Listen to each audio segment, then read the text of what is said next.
વાંચન અભિયાન, વધુમાં વધુ પુસ્તકો વાંચેલું બાળક એનો વાયવા થાય, બાળકોની પૂછવામાં તરત 60 પુસ્તકો વાંચ્યા, આ પુસ્તકમાં શું છે કહો. અને સમગ્ર રાજ્યમાં કરોડો પુસ્તકો એક વર્ષમાં કેવી રીતે વંચાય એનું એક અભિયાન ઉપાડ્યું છે. વાંચન માટેની ભૂખ નિરંતર પ્રજ્વલિત રહેવી જોઈએ. અને જો આની સાથે ઓટોમેટિક લાઇબ્રેરીઓ અપગ્રેડ થશે, લાઇબ્રેરીમાં નવા પુસ્તકો આવશે, પ્રકાશકો પણ મેદાનમાં આવશે. આના માટે મેં અમારા મિત્રોને કામ સોંપ્યું છે અને 2010માં સ્વર્ણિમ જયંતિ નિમિત્તે એક કાર્યક્રમ મોટો કરવો હોય તો મારા મનમાં આ છે કે આ રાજ્યનું પ્રત્યેક બાળક આ વાંચન અભિયાનમાં ભાગ લે. અને મેં જોયું છે કેટલાક બાળકો નિશ્ચિત સમયગાળામાં 70-80 ચોપડીઓ વાંચી કાઢતા હોય છે. અને ઘણી વાર તો લાઇબ્રેરીમાં એક ચોપડી ઉપલબ્ધ નથી હોતી, બધી ચોપડી લઈ જાય બાળકો. અને આ બધું શક્ય છે. તો એ દિશામાં મારો પ્રયાસ જરૂર છે.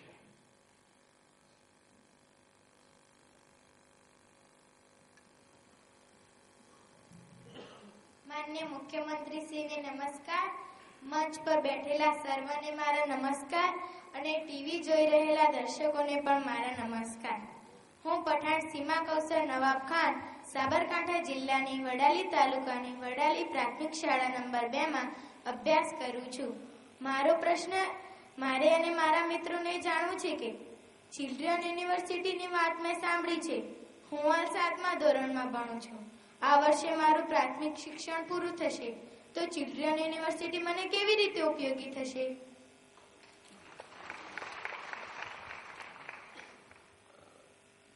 ચિલ્ડ્રન યુનિવર્સિટીનો વિચાર ક્યાંથી આવ્યો? મૂળતઃ આપણે બધા સંયુક્ત પરિવાર વ્યવસ્થાવાળા લોકો છીએ, પરંતુ કાળક્રમે સંયુક્ત પરિવારો નાના પરિવાર થઈ ગયા. એ તો પહેલા તો એક જ ઘરમાં દાદા હોય, મામા હોય, માસી હોય, બધું આમ આખું ઘર ભર્યું ભર્યું લાગતું હોય. પ્રત્યેક પરિવાર એક યુનિવર્સિટી હતું. આપણે બાળકને ઉછેરમાં બધા જ લોકો રસ લેતા હોય, દાદા દાદી જુદી જુદી બધી વસ્તુઓ શીખવાડતા હોય ને. બાળકને પણ કોઈ ચીજ ન ગમતી હોય તો ક્યાં કેવું એને આવડતું હોય. એટલે એનો સર્વાંગીણ વિકાસ કૌટુંબિક વાતાવરણમાં આપોઆપ થતો હતો. ધીરે ધીરે ધીરે કુટુંબ નાના થઈ ગયા. નાના કુટુંબમાં પણ માતા નોકરીએ જાય, પિતા નોકરીએ જાય, બાળકનું કોઈ નહીં. એવું થાય છે ને? બાળકનું કોણ? આ બાળકના મનમાં કોઈ મૂંઝવણ હોય ને શું જોઈએ છે, એનો વિકાસ શું થાય, કોણ ચિંતા કરે? આજે એવી સ્થિતિ છે કે તમે રમકડાની દુકાનમાં લઈ જાઓ બાળકોને અને એમને કહો ભાઈ તું રમકડું પસંદ કર, તો 100માંથી 90 બાળકો એવા હોય છે કે જે રમકડાની દુકાનમાં પિસ્તોલ રમકડા તરીકે પસંદ કરે છે. એનો અર્થ કંઈક એવું છે કે જે ચિંતા કરાવે એવું છે. એને તમે સારો ખોરાક અને ચટપટો ખોરાક એ મૂકો, તે સારા ખોરાક તરફ જોવા જ તૈયાર નથી. ચટપટી ચીજ ખાઈને પેટ ભરવા તૈયાર છે. એને કયો આહાર જોઈએ, એને રમકડા કેવા હોવા જોઈએ, એને એવો કેવો પહેરવેશ મળે કે જેના કારણે એના શરીરનો તંદુરસ્તનો વિકાસ થાય, એને એવું કયું એન્વાયરમેન્ટ મળે. આના માટે હવે સંશોધનો કરવાની જરૂરિયાત છે અને સમાજમાં એ બધી ચીજો લાવવાની આવશ્યકતા છે. એક બાળ રોગ નિષ્ણાત ડોક્ટર હોય, એ બાળ રોગ નિષ્ણાત તરીકે એક્સપર્ટ હોય, પણ જો ચાઇલ્ડ સાયકોલોજી ના જાણતો હોય તો, બાળ મનોવિજ્ઞાન ના જાણતો હોય તો, એક ન્યુટ્રિશન એક્સપર્ટ હોય પણ બાળકના મનને ન જાણતો હોય તો આ બંને ચીજો જોડવાની જરૂર છે. અને એવરી ચાઇલ્ડ મેટર્સ, આ મંત્ર જોઈએ. દાખલા તરીકે મેં અહીંયા હમણાં અમદાવાદમાં સૂચના આપી હતી કમિશનરને. મેં કહ્યું ભાઈ આપણો સમાજ કેવો છે કે કોઈ કાર વાળો જતો હોય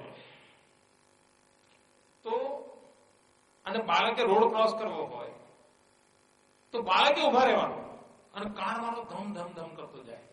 કેમ ભાઈ? હકીકત તો શું હોય કે કાર વાળો ઉભો રહે અને બાળકને જવા દે. એવું હોવું જોઈએ નહીં. આ બાળકનું એમ્પાવરમેન્ટ, આ બધી ચીજો સમાજમાં લાવવી પડે. આમાં કોઈ એને બીજી રીતે ન કરી શકાય. એટલે મેં એમને કહ્યું કે અમદાવાદમાં સૌથી સુખી સમૃદ્ધ એવો જે રોડ હોય એ તમે મહિનામાં, 2 મહિનામાં, 6 મહિનામાં 1 કલાક, 2 કલાક, અડધો દિવસ બાળકોને આપી દો.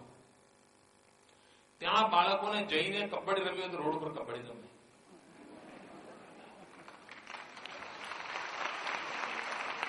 અને લો કોલેજ પાસેનું જે ગાર્ડન છે એ જે રોડ છે ભરેભરો રહે છે, અમદાવાદ મ્યુનિસિપલ કોર્પોરેશને આખો સીજી રોડ એક દિવસ બાળકોને આપી દીધો. અને છાપાએ પણ એને નોંધ લીધી હતી. બાળકો એટલી મજા કરી એના ઉપર, બધા વાહનો બંધ કરી દો, જાઓ 2 કિલોમીટર ફરીને જજો, જાઓ. બાળકોને એક વિશ્વાસ પેદા થયો. અને હવે મેં ગુજરાતની બધી જ મહાનગરપાલિકા, નગરપાલિકાને વિનંતી કરી છે કે આવી સારામાં સારી જગ્યા હોય જ્યાં આગળ સામાન્ય માણસ જવાની બિચારાને અગવડ પડતી હોય એવી જ જગ્યા વર્ષમાં 1 વાર, 2 વાર, 4-6 કલાક માટે બાળકોના હવાલે કરી દો. કરવા તો મજા એમને ત્યાં રોડ પર, એનામાં કોન્ફિડન્સ આવે.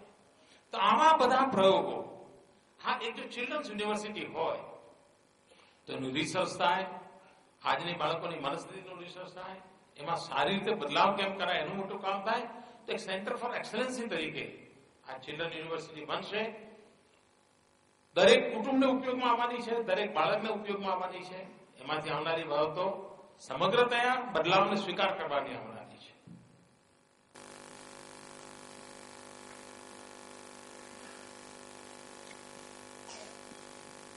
માનનીય મુખ્યમંત્રી શ્રીને મારા નમસ્કાર.